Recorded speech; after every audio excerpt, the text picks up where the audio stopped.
Irmãos, de fato é um grande privilégio conhecermos a palavra de Deus, porque a palavra de Deus é a solução para os nossos problemas.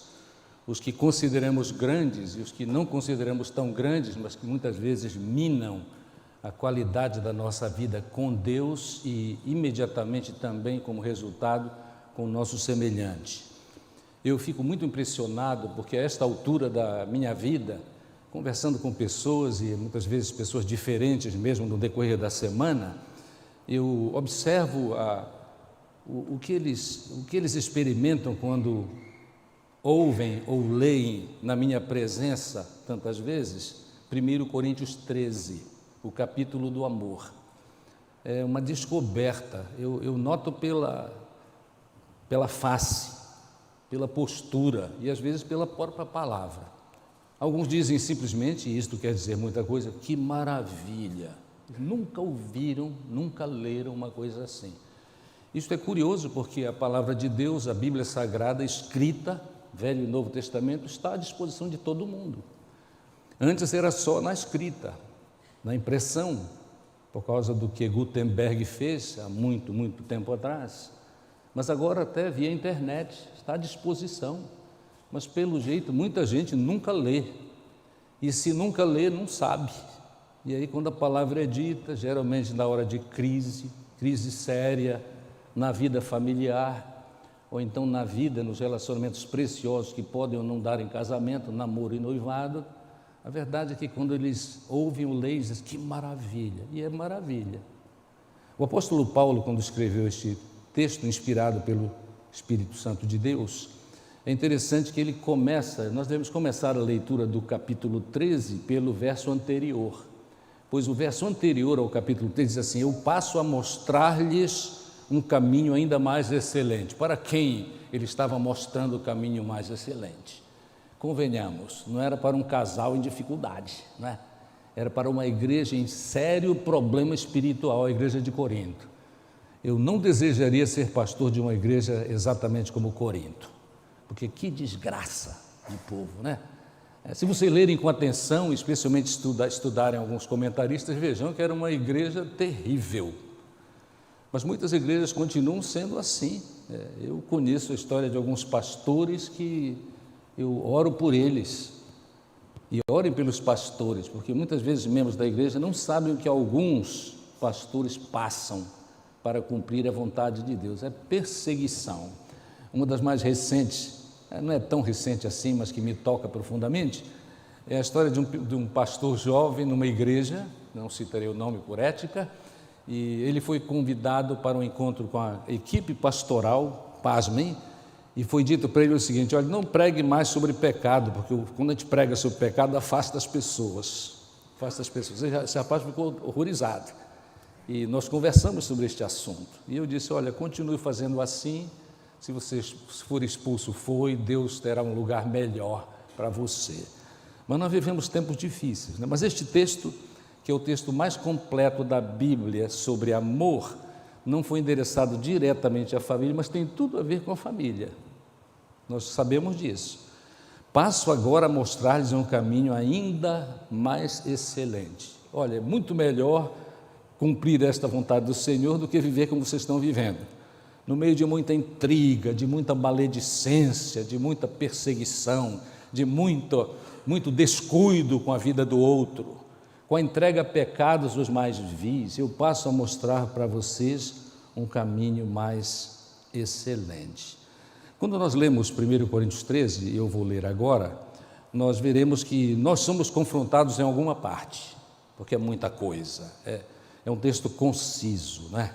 Muita coisa sobre o amor. Ainda que eu fale as línguas dos homens e dos anjos, se não tiver amor, serei como o sino que ressoa ou como o prato que retine. E ainda que eu tenha o dom de profecia e saiba todos os mistérios e todo o conhecimento e tenha uma fé capaz de mover montanhas, se não tiver amor, nada serei. Ainda que eu dê aos pobres tudo o que possuo e entregue o meu próprio corpo para ser queimado, se não tiver amor, nada disso me valerá. O amor é paciente, é bondoso, não inveja, não se vangloria, não se orgulha, não maltrata, não procura seus interesses, não se ira facilmente, não guarda rancor, o amor não se alegra com a injustiça, mas se alegra com a verdade, tudo sofre, tudo crê, tudo espera, tudo suporta. O amor, assim, nunca perece. Mas as profecias desaparecerão, as línguas cessarão, o conhecimento passará, pois em parte conhecemos, em parte profetizamos. Quando, porém, vier o que é perfeito, o que é imperfeito desaparecerá. Quando eu era menino, falava como menino, pensava como menino e raciocinava como menino. Quando me tornei homem, deixei para trás as coisas de menino. Agora, pois, vemos apenas um reflexo obscuro como em espelho, mas então veremos face a face. Agora eu conheço em parte, então conhecerei plenamente, da mesma forma como sou plenamente conhecido. Assim permanecem agora estes três: a fé, a esperança e o amor. O maior deles, porém, é o amor. Juntem o verso que primeiro li, do capítulo 12, o verso 31, o caminho é mais excelente e o maior de todos é o amor. Nós cremos na palavra de Deus. Naturalmente que este texto dá para pregar nele pelo menos uns 6 meses, mas eu vou tentar trazer uma palavra breve para os irmãos, e o alvo da minha palavra hoje não é tanto os irmãos que têm ouvido há anos alguém falar sobre o amor, têm meditado sobre o amor, e de fato que maravilha, o amor já tem criado raízes no seu coração e na sua vida. Quando eu olho para os irmãos, e se olhar para trás é a mesma coisa, aqui para o coro, membros da nossa igreja, alguns irmãos, por causa do tempo que eu sou pastor aqui, eu sei a sua história de amor, eu sei a sua história, a história de alguns que me confidenciaram as suas lutas, mas agora as vitórias plenas, que já estão sendo, esta é a minha experiência com muitos dos irmãos, já estão sendo replicadas na vida dos filhos, que também tem tudo para viver como você, pela graça de Deus, tem vivido o amor com sua família. E os netos virão. A promessa de Deus é assim, que quando nós cremos em Jesus, nós ganhamos toda a nossa casa, e tem a ver com esta realidade do amor. Isso é uma preciosidade.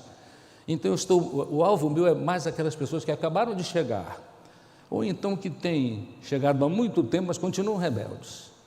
E quem sabe racionalizam a sua rebeldia assim: não, meu avô era assim. E aí a gente tem uma palavra boa para o vovô, né? Por respeito, senão o vovô era levado. Quando alguém diz para mim: olha, o vovô era levado, quer dizer, era adúltero. Vamos ser francos, era adúltero. Meu pai também era levado. E aí a palavra é sempre a seguinte: e você o que vai fazer? Porque há poder para dizer não para o pecado, há poder para transformar a vida da família, para que a família seja uma bênção. E tudo começa como? Para a alegria da própria família, mas para que a vontade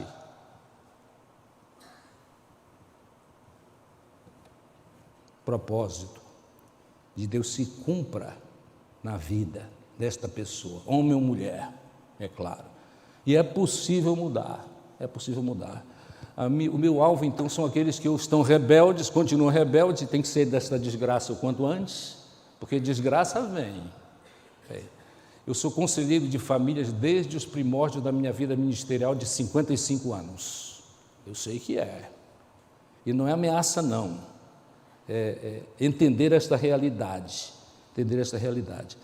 Está no alvo desta minha palavra hoje a pessoas que de fato ainda não conhecem o Evangelho. Quem sabe alguns que nunca tinham ouvido essa leitura. É possível, não vou pedir testemunho sobre isso, mas é possível. Porque há muitas pessoas que ignoram o texto bíblico e esta preciosidade, o melhor texto, o mais completo texto da palavra de Deus sobre amor. Como eu disse, originalmente amor entre os irmãos, mas imagina o resultado disso nas famílias. É o resultado como na nossa família, quando levamos isso a sério. Primeiro ponto meu é assim: o que é amor? Amor, meus queridos, não é emoção, não é sentimento. Eu gosto muito de uma historinha que alguns aqui já ouviram, de um certo pastor que estava na presença de um rapaz enamorado, estava com os 4 pneus arriados pela que seria possivelmente a esposa dele. Aí disse assim, com toda liberdade, ele disse para o pastor: pastor, quando eu estou com ela é até difícil respirar, por causa da forte emoção. Aí o pastor, que era muito interessante, disse para ele: meu querido, isso não é amor não, isso deve ser asma. Procure um profissional quanto antes, porque é um problema grave. Trate disso, trate da sua asma. Amados, eu gosto muito de um autor nosso, um autor batista lá do sul do país, que já fez até conferências entre nós. Ele afirmou o seguinte: a criatividade de alguns pregadores, alguns são muito criativos. Ele disse assim: amor é um sentimento que se vê. Aí a pergunta é clara: como a gente vê o amor? Por ações definitivas e definidas. É o que o apóstolo Paulo vai dizer aqui, né? Que o amor a gente vê. Então aqui uma palavrinha para quem está só namorando e pensando que um dia pode casar. Olha, abra o olho, tente ver no seu namorado ou na sua namorada alguma coisa que tenha a ver com o amor real, né? Porque se é só que você tem dificuldade de respirar, é asma, certo? Saia disso. Você vê, e para nós vermos, é preciso tempo, né, irmãos? Alguns jovens têm de fato se apressado muito para o casamento, até porque atacados por hormônios. E isso é um grande perigo, porque logo que casam, nem demora, eles descobrem que não há amor nenhum, e os casamentos se destroem. Como pastor, e até mais ou menos recentemente, eu fiz casamentos que não duraram 6 meses. Todos fomos enganados aqui na igreja, todos. A família deles, possivelmente, é possível que também tenha sido enganada, quem sabe, né? A família cegas, mas em alguns casos eu penso que foram enganados também. Então, aquele casalzinho casou, mas não tinha amor nenhum. Um apenas explorava o outro, e deu no que deu. E lamentavelmente, alguns que passam por esta crise, porque não havia amor, imediatamente procuram outro, entre aspas, amor para suplantar aquele, para esquecer aquele. E as pesquisas de estudiosos sobre o comportamento humano no casamento é que é muito comum passarem não só por um divórcio, mas por 2. E paz, meus irmãos, eu já conheço uma penca de pessoas que passaram por 7 divórcios.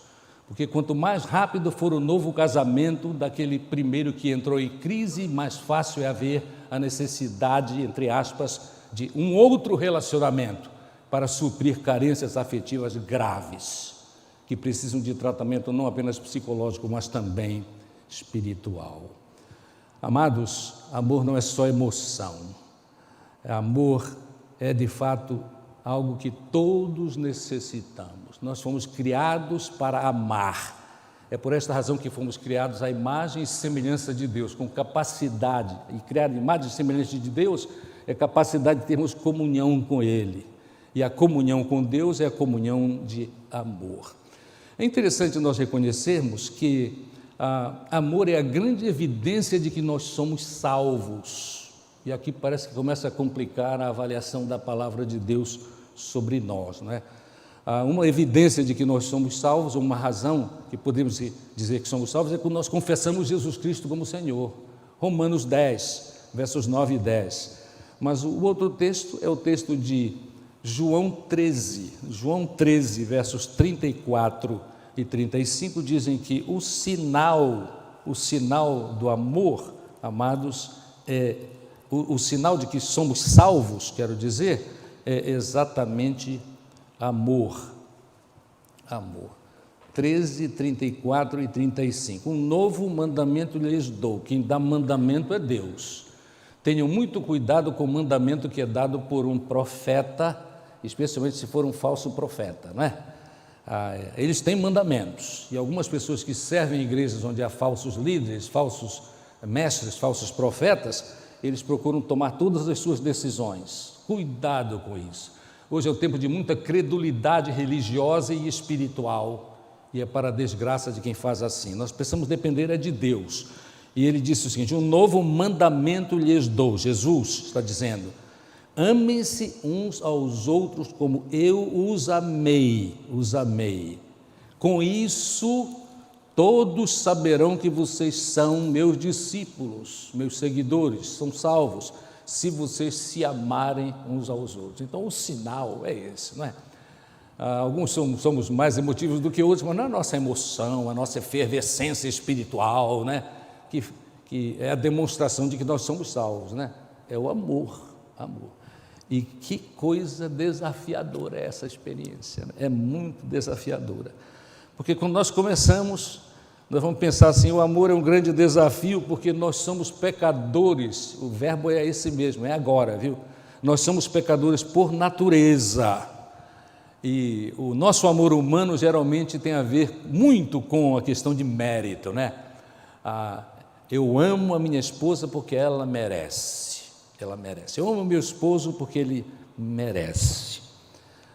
É sim, ele faz por onde ser amado. E devemos sim merecer, fazer tudo para merecer.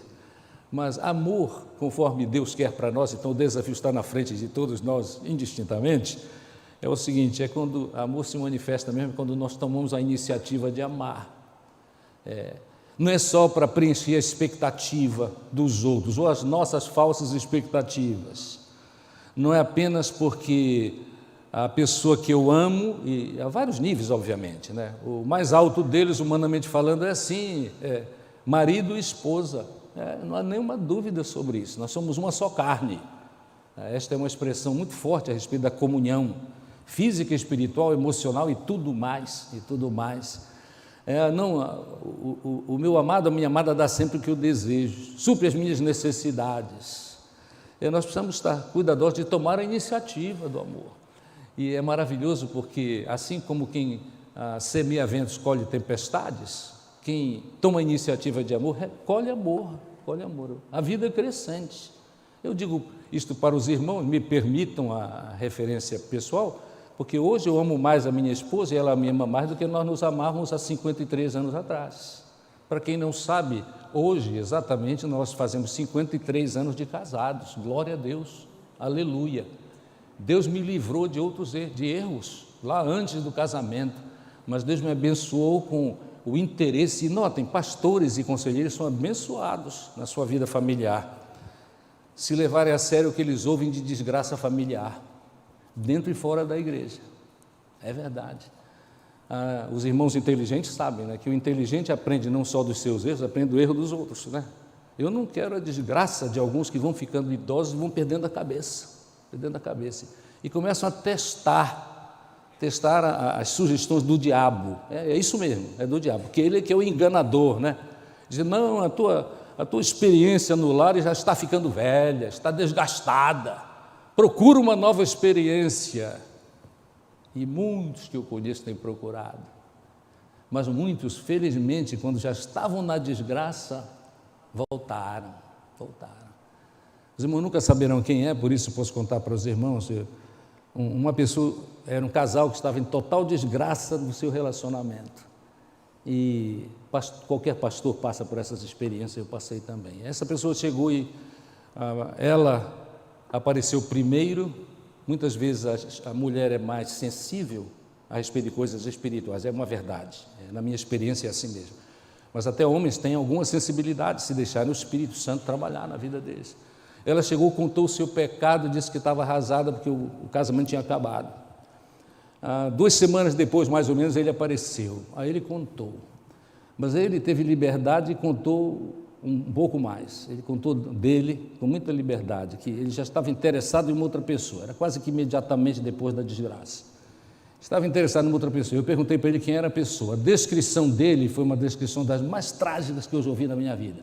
Como é que um homem que tem um pingo de inteligência e que por alguns anos experimentou amor com a sua esposa é capaz de trocar e entrar numa vida assim? Mas é o pecado, a tentação que foi cedida.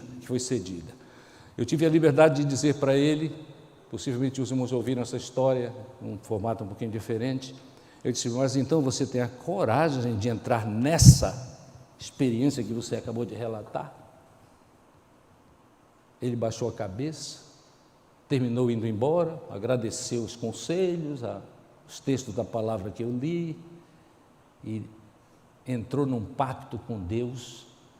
Voltou a esposa, eles fizeram um pacto e os 2 adúlteros se ajeitaram, estão casados até hoje. Não faz muito tempo me mandaram uma nota via WhatsApp falando da sua alegria no Senhor, eles foram restaurados. Amados,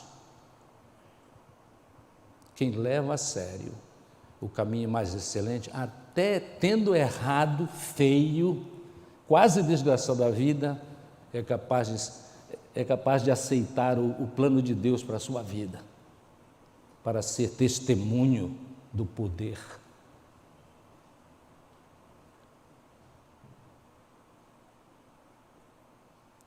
Poder de Deus. A desgraça de uma pessoa que não leva a sério o caminho mais excelente é que muitas vezes ele até finge que ama, no seio da família e na igreja. Eu tenho um colega pastor que é meio brabo e ele tem umas reações assim meio diferentes das minhas, cada uma de um jeito. Então ele disse que uma das horas mais difíceis dele, direi como ele me falou, é quando a renovação de votos na igreja dele, geralmente em maio. Porque ele disse, há uma penca de mentirosos lá na frente.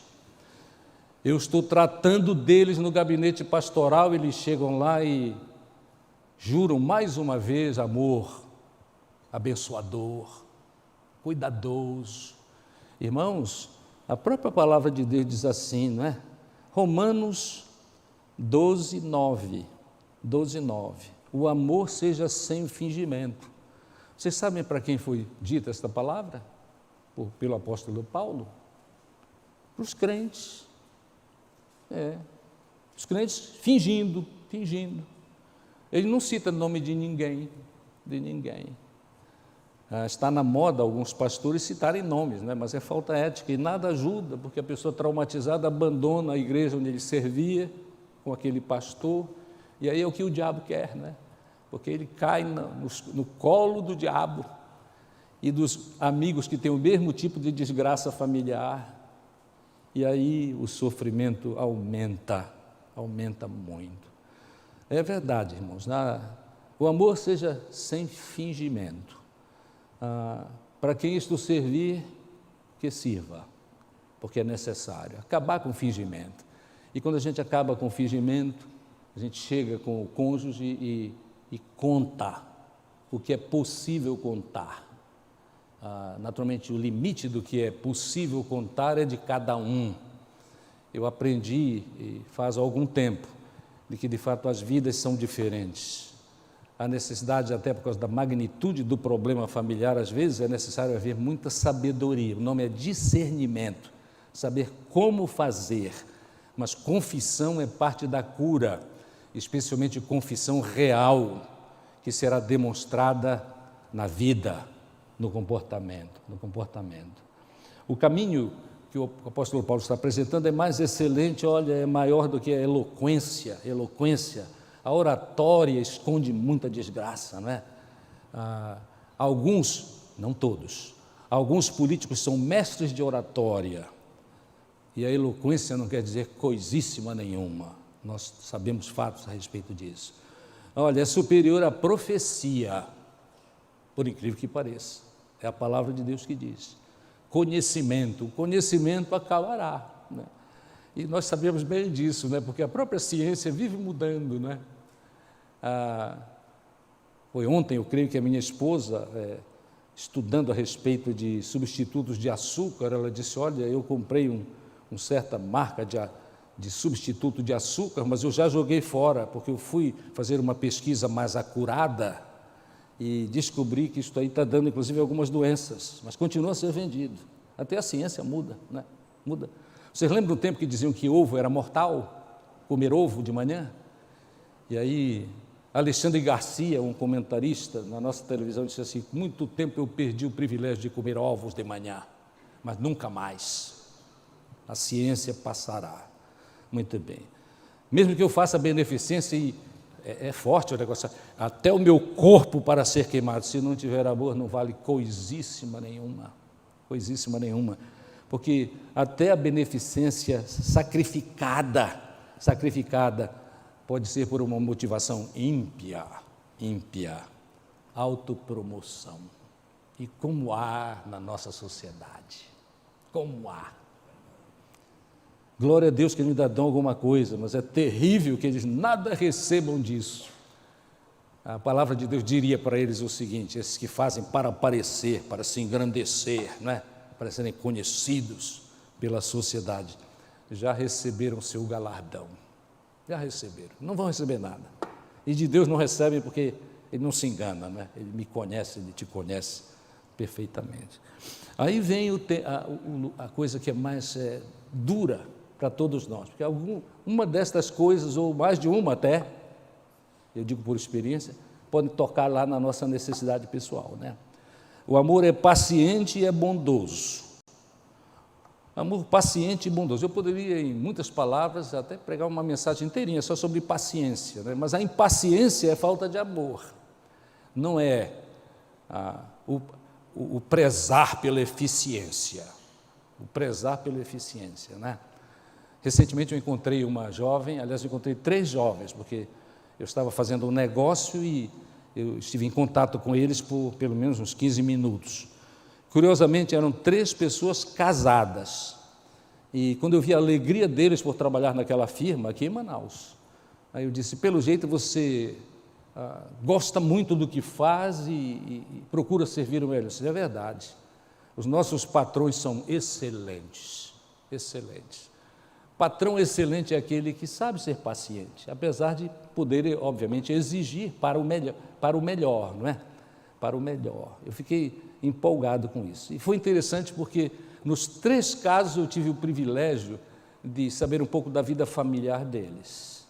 Uma daquelas jovens, de fato, tinha uma situação bem difícil, porque ela se julgava bastante seguro no seu tipo de relacionamento estável. E quem quer que tenha pesquisado a respeito de relacionamento estável, estou falando em tese, mas as teses são reais, teses de universidades e seminários, uma união estável é bastante instável. Há relacionamentos melhores, especialmente estes que, papel passado, são reconhecidos e amparados pela sociedade, e eu quero acrescentar uma qualidade significativa. Não é a sociedade em geral, porque a nossa sociedade está deturpada no mundo todo, a sociedade humana está deturpada. Não tem nenhum apreço por relacionamento na família, por relacionamento do casamento, está deturpada, está estragada. Não é necessário comentar muito sobre isso. Mas eu falo sobre a sociedade significativa, aqueles do seu e do meu relacionamento que eu sei que tem sabedoria, muitos dos quais já têm testemunho confirmado.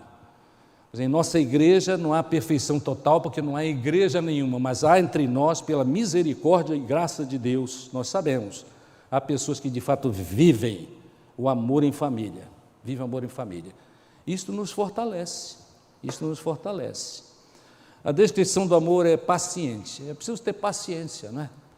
Todos nós que somos bem casados sabemos, haja paciência, né?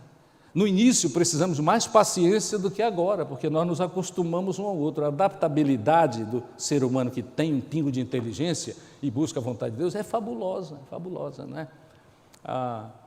Eu contei para os irmãos, eu creio, um ano passado, a respeito de um pastor que, contando a história, assim, uma intimidade do seu lar, ele disse assim: logo depois do nosso casamento, eu descobri que eu abria as gavetas e a minha esposa, eu abria e fechava, a minha esposa só sabia abrir.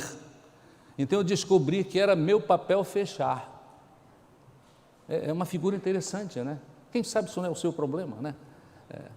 Eu sei de um outro que disse, essa é uma mulher que disse assim, é interessante, o meu marido, pastor, é tão organizado que até onde põe roupa, os cabides, no guarda-roupa nosso, ele sempre coloca a roupa dele do mesmo jeito, todas as camisas olhando para a direita, e o cabide daqui para lá. Eu nunca vi coisa igual. Houve tempo que eu falava com ele a respeito deste assunto, mas eu deixei de falar.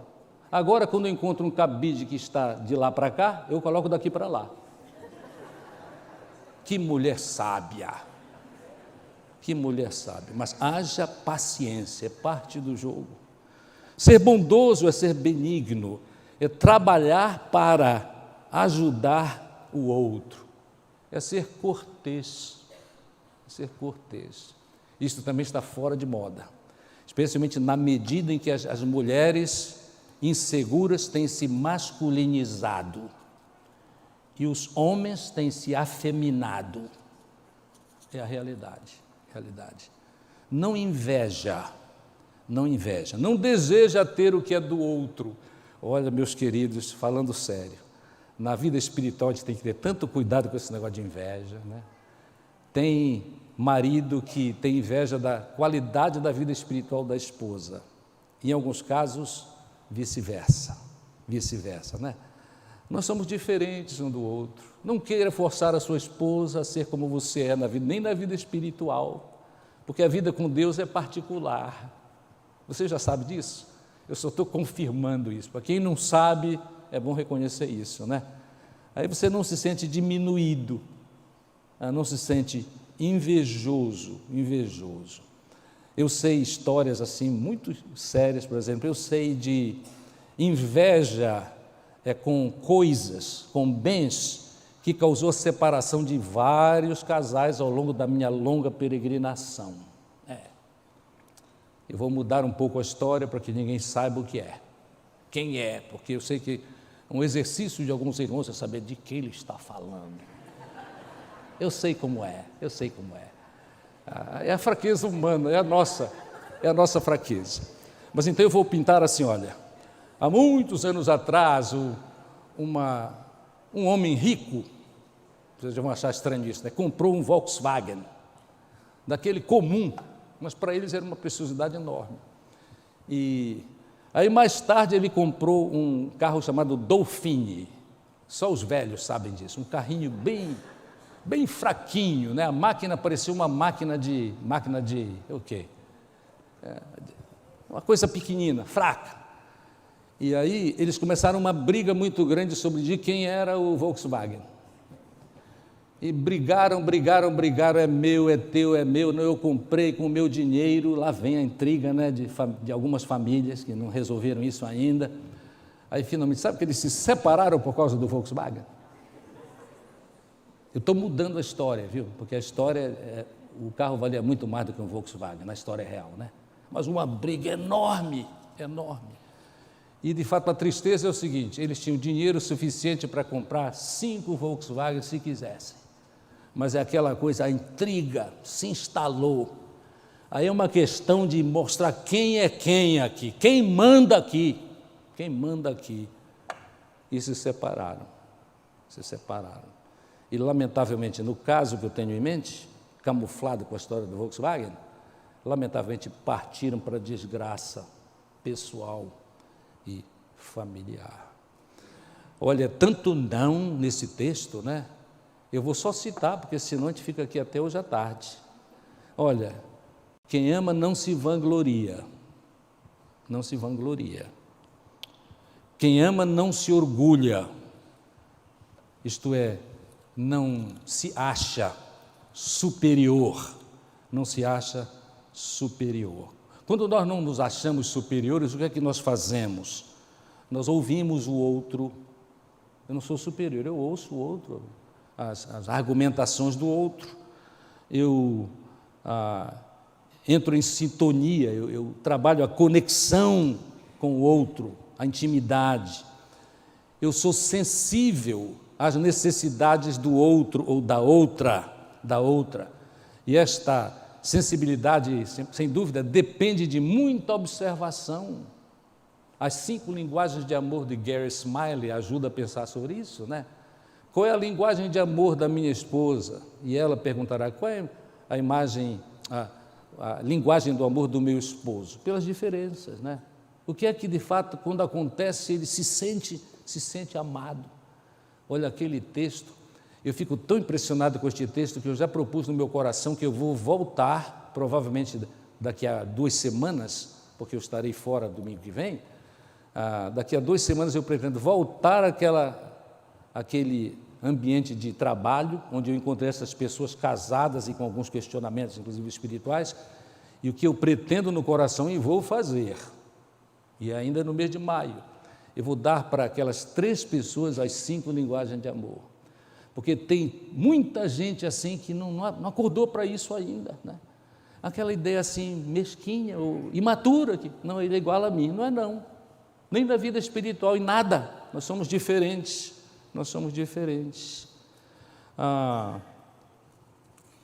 quem não se orgulha, entende que não é superior aos outros. Quem não se orgulha, não vive postando no Facebook e no Instagram as suas superioridades.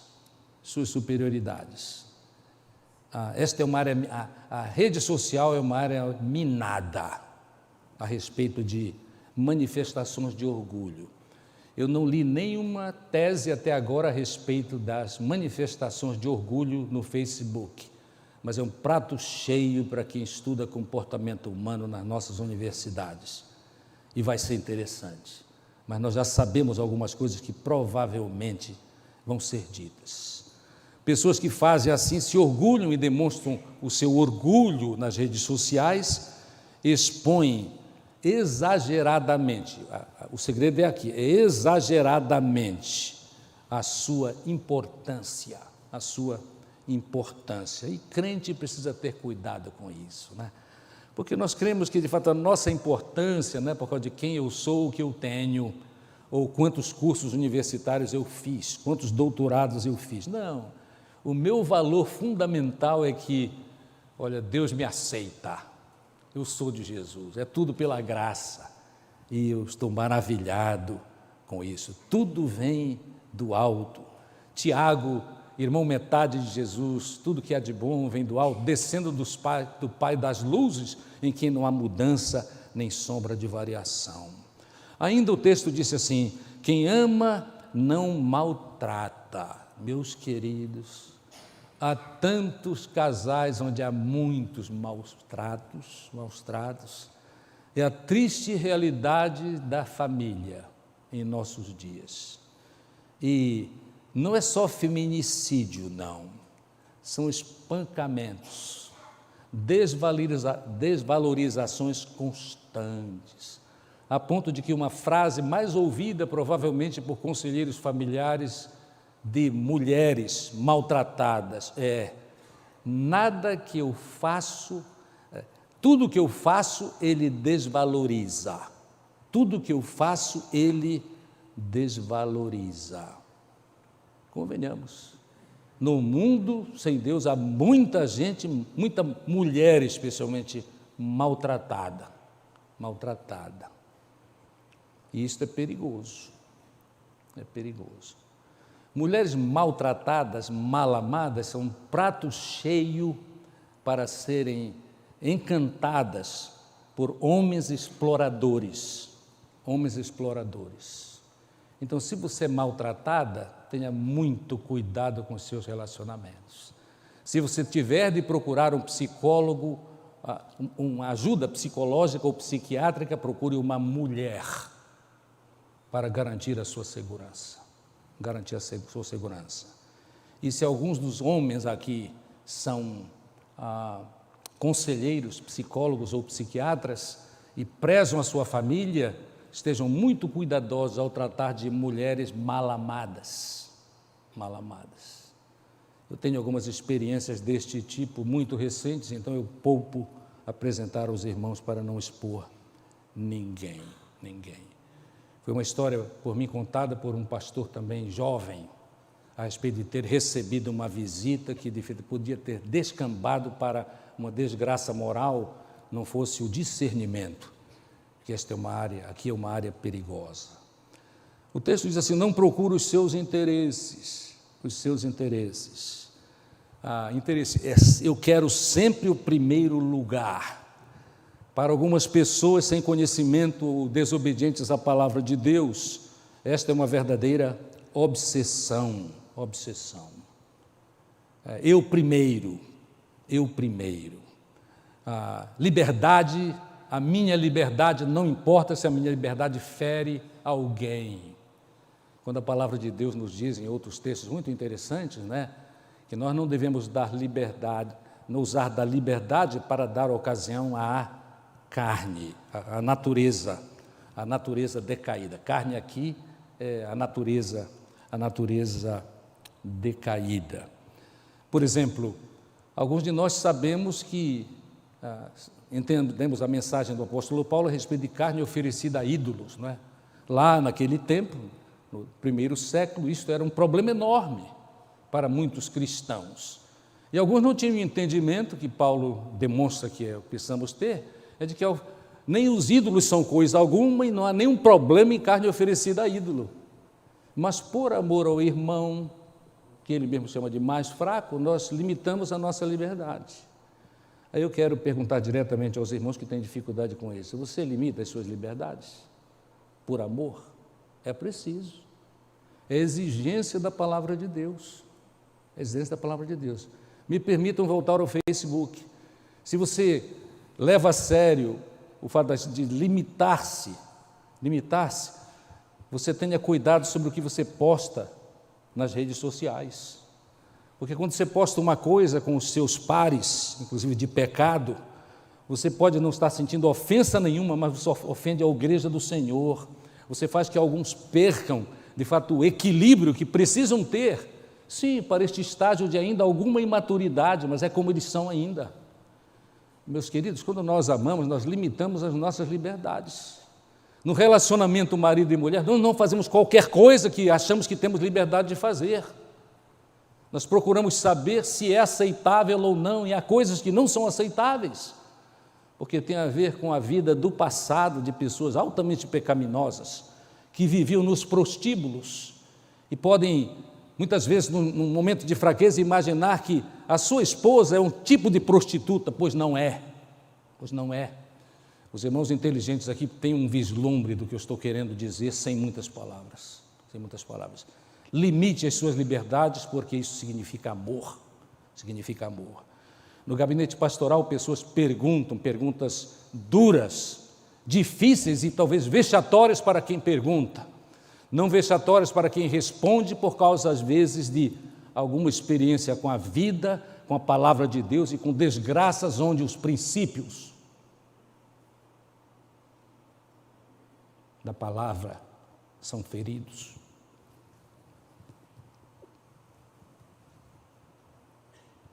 Quais são os sintomas daqueles que buscam só os seus interesses? Exploração do outro ou da outra, violência, inclusive sexual, escândalos políticos e eclesiásticos e trágica separação e destruição da família. Mais um: quem ama não se ira facilmente. Isto aqui talvez conforte aqueles que são mais sanguíneos, não é? Porque ele se ira ainda, mas não facilmente. A sua ira, às vezes, é justificável, até num relacionamento familiar mais íntimo. Mas a ira naquele sentido de indignação. Olha, é terrível isso, porque a gente não é um capacho, não é? Isso é terrível. Mas quem ama não se ira facilmente, vai aprendendo, a controlar a ira, e segue a orientação da palavra de Deus de Efésios 4:26, não se ponha o sol sobre a vossa ira, Um autor de vida familiar, sobre vida familiar, Peterson, ele disse assim, que quando ele colocou isto em prática uma vez, ele passou várias noites sem dormir, porque o texto diz assim, não se põe o sol sobre a vossa ira, e ele não conseguiu isso. Ele passou a primeira noite, o sol se pôs, ele continuou irado, aí passou o segundo dia, ele continuou irado, é o terceiro dia, mas não se põe o sol sobre a vossa ira, é importante, e o que quer dizer é o seguinte, olha, cuide da sua ira o quanto antes, porque senão você começa a ficar assim, amargo, e o amargor é triste, Deixem toda a amargura. Uma pessoa casada, para deixar toda a amargura, de fato os problemas de cada dia são tratados cada dia, e guardar é um perigo. E há pessoas perigosas.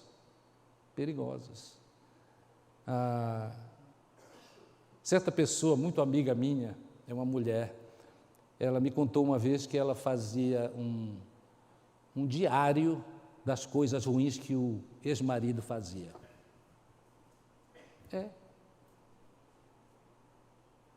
Na sua agenda, o que é que você coloca? Compromissos? Deve ser feito, né? Especialmente se você tem mais de 60 anos e começou a esquecer, e até se desculpa que é Covid, não é Covid, não, é idade. Tudo é Covid agora, né? Não é Covid, não. A minha agenda tem me livrado de muita quebra de muitos compromissos, está lá escrito. Mas o que você coloca na sua agenda a respeito do seu relacionamento com seu esposo ou com sua esposa? Pois olha, existem pessoas, eu tenho exemplo, né? A pessoa me trouxe, inclusive, a agendinha, né? E mostrou, olha o que eu fazia. A ideia é assim, não faça isso. É um mau exemplo. E até na vida daquela querida irmã, foi um mau exemplo. De fato, ela não está mais casada. Acabou. Pudera, né? E, naturalmente, eu não estou aqui justificando nem o erro dela e nem o erro do esposo dela. São coisas passadas e tenho certeza que a graça de Jesus já cuidou disso. Graças a Deus. Meus irmãos, olha, não se ira facilmente, não guarda rancor. Quem se ira facilmente e guarda rancor, pratica grandes injustiças. Aí o texto diz todas estas coisas, nós somos tocados em algumas delas, e é um texto para meditação, especialmente quando passamos pela crise nos relacionamentos. Para algumas pessoas, as crises são até bem constantes, mas vão sendo constantemente vencidas, se de fato a solução for buscada na palavra de Deus, e não em psicólogos desvairados, desequilibrados, que nada conhecem de Bíblia e não têm vida familiar. Se eu procurasse, irmãs, se eu tivesse de procurar um psicólogo para me ajudar, eu jamais hoje procuraria uma pessoa que não é de Jesus. Jamais. Porque algumas que têm procurado uma pessoa que não tem princípios espirituais bem consolidados, e não é se é batista ou católico, não é isso, é se não conhece a palavra de Deus e não preza os princípios de bom relacionamento. Sugestão deles, às vezes, é o seguinte, a sugestão de alguns psicólogos perturbados é, inclusive, aliciar a mulher que veio buscar ajuda. Conheço vários casos. Ou então dizer assim, abandone logo esse homem, há muito homem no mundo. Quem sabe algumas de vocês já ouviram isso. Que tragédia, não é? Não é assim não. Não é assim não. Não é buscar solução, e há solução. Já contei uma história para os irmãos no início que mostra que há solução. Naturalmente que é preciso muita maturidade para resolver alguns problemas, mas Deus está pronto a dar maturidade, com orientações que devem ser seguidas. Agora vinha, não, né? Eu já li para os irmãos, já comentei um pouco, mas olha, amor verdadeiro sofre, crê, espera, apoia, suporta. Agora o bom mesmo é que nós temos um supremo exemplo a respeito de amor. O supremo exemplo de amor não é outro senão o próprio Senhor Jesus Cristo. João capítulo 13, verso 34, de novo para os irmãos. Amem-se uns aos outros como eu os amei. Eu sou o modelo, disse Jesus. Vocês devem amar-se uns aos outros. Capítulo 5 de Romanos, verso 5, diz assim, Deus derramou abundantemente o seu amor em nossos corações. Crente que é crente não duvida disso, porque já tem experiência com esta verdade. Eu vou me encaminhar para o fim, e eu devo voltar a este assunto durante este ano ainda, porque a dose precisa ser medida a respeito destas coisas da palavra de Deus que nos confrontam, e se há um texto que nos abençoa e nos confronta, é o caminho mais excelente do amor, porque nenhum de nós já chegou lá em cima, porque o alvo, como já disse, e confirmei com o texto sagrado em Efésios, é Jesus. O que é que eu faço? Porque você pode perguntar isso, e todos nós devemos perguntar de vez em quando isso. O que é que eu faço para permanecer no alvo de amor em todos os meus relacionamentos, mas aqui especialmente na minha vida familiar, a começar pelo maior relacionamento na família, o marido e mulher? Primeira ideia, Aprofunde a sua relação com Deus. Aprofunde a sua relação com Deus. Se você nem começou a ter esta relação, aceite Jesus como o Senhor da sua vida. Salvação tem a ver com saúde, sozo, na língua grega, é salvação, mas é saúde intelectual, é saúde moral, é saúde espiritual, é salvação, é isso. Então, se você nem começou, aceite Jesus, agradeça a salvação que Ele oferece, de uma vez mediante a sua fé nele, em Jesus Cristo. Alegre-se, outra coisa que devemos fazer alegre-se com as vitórias, ainda que pequenas às vezes, do seu cônjuge. Cultive honestidade. Eu li uma pesquisa recente do psicólogo Peterson, muito trágica. Ele disse que 75%, nos estudos que ele fez com milhares de pessoas, 75% dos casais, de fato, eram, às vezes, desonestos. Se você se sentir molestado a respeito desta afirmação, você deve ler algumas pesquisas, né? E tem uma coisa lamentável, até na vida dos crentes do Senhor Jesus Cristo, na igreja, coisas assim também às vezes acontecem. Cultive honestidade. O que eu estou dizendo assim, desde ser desonesto, diga a verdade. Talvez você venha até sofrer um pouco por isso, mas diga a verdade. E dizendo a verdade, você vai ter a oportunidade de limpar a sua vida, transformar a sua vida e a da sua família todinha, para não deixar o exemplo ruim para que os seus filhos perpetuem os seus enganos até aqui. É isso. É para que eles não experimentem as desgraças que você, pecando contra o seu amado ou sua amada, está deixando como mau exemplo para os seus filhos. Afinal, você ama ou não ama a sua família, os seus filhos? Não busque a sua glória quando você for crescendo neste caminho mais excelente. Porque o apóstolo Paulo foi de fato usado poderosamente por Deus para escrever todas as suas palavras no Novo Testamento. Não eram dele, eram de Deus por meio do seu Espírito. E em Gálatas 5:22 nós temos um texto que deve sempre acompanhar esta questão do caminho mais excelente. Porque quando nós nos aproximamos do caminho mais excelente, aqui e acolá nós sabemos que temos vivido ainda em falta. Aí, uma questão de inteligência espiritual, não, eu preciso de ajuda, e onde está a ajuda? Ouçam só este texto e gravem este texto, que diz assim: mas o fruto do Espírito, letra maiúscula, o Espírito de Deus, olha como começa, amor. Começa aí, amor. Eu diria até o seguinte, interpretando isto livremente, o resto é consequência do amor. Amor é alegria, paz, paciência. Olha aqui a paciência, né? O amor é paciente, está aqui, ó. Paciência é obra do Espírito na vida. Amabilidade, cordialidade, bondade, fidelidade. Você precisa fidelidade porque tem sido infiel nestes últimos meses, nos últimos anos, pois o Espírito de Deus está pronto para dar, mas o Espírito de Deus não invade ninguém, Deus é soberano, mas na sua soberania Ele dá autoridade ao homem para decidir. É verdade, reconheçamos isto. Mansidão. E o terceiro é uma chave poderosa, né? Domínio próprio. Porque eu sou pecador e ainda muito tendente para o erro. Olha, eu faço o que é errado, mas não, o Espírito vem e diz: olha, agora há poder. Se tu te entregas a mim, Espírito de Deus, há poder. Você pode dizer não para as coisas e as práticas que precisa dizer não enquanto há tempo, porque ainda há solução.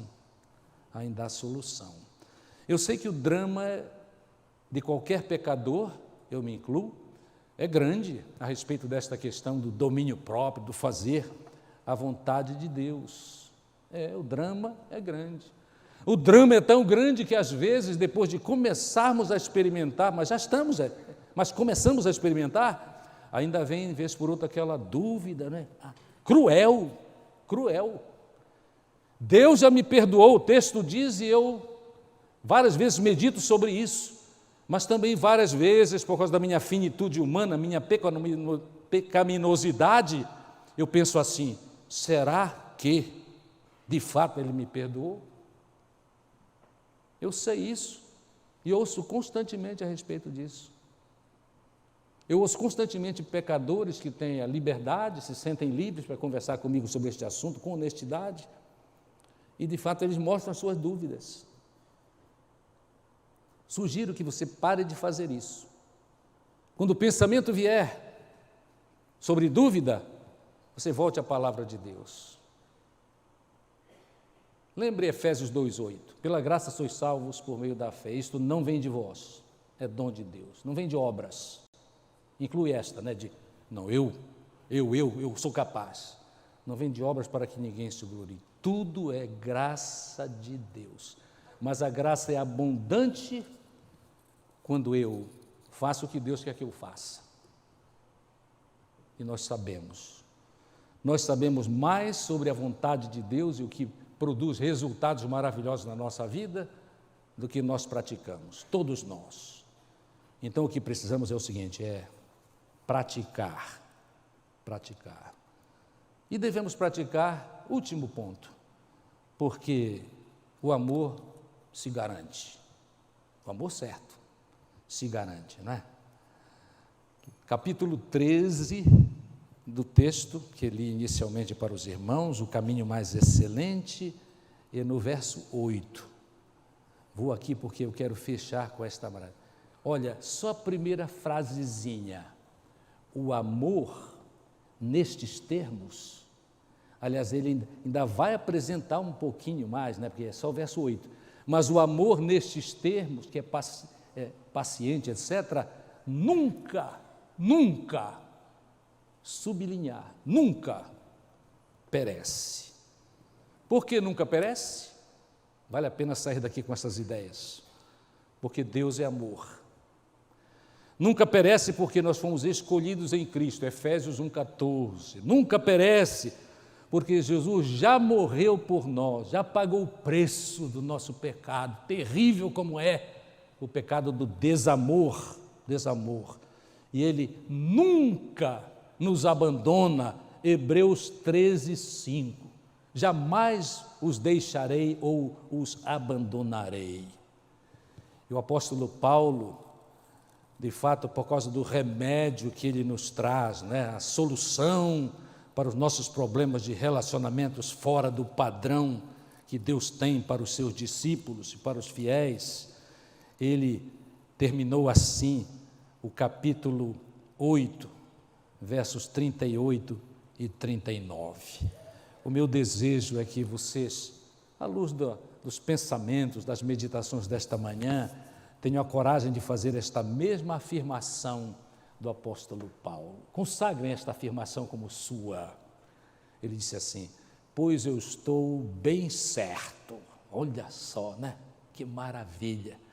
Eu estou bem certo, estou convencido de que nem morte, nem vida, nem anjos, nem demônios, nem o presente, nem o futuro, nem quaisquer poderes, nem altura, nem profundidade, nem qualquer outra coisa na criação será capaz de nos separar do amor de Deus que está em Cristo Jesus, nosso Senhor.